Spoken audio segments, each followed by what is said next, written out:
In primetime news this evening, the authorities take major step to repopulate the Rio Cobre. But why are stakeholders mad? Integrity Commission rules former government ministers should be charged. And later, what's causing private schools to hike their prices?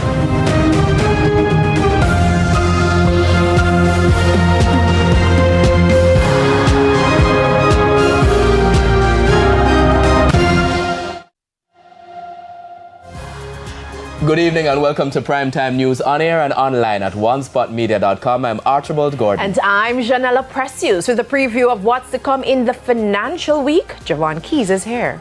Well, Janella, the latest economic growth data they're out, and the Statistical Institute of Jamaica says the economy is growing at a faster pace than initially projected. I'll give you the details a little later on. Thank you, Keys. And Jordan Fort is here with a preview of what's to come in sports.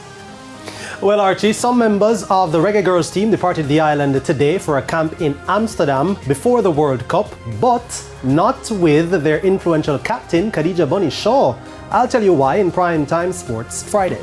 Why and where is she? So, Romain is also here with a preview of the weather report and forecast. Romain?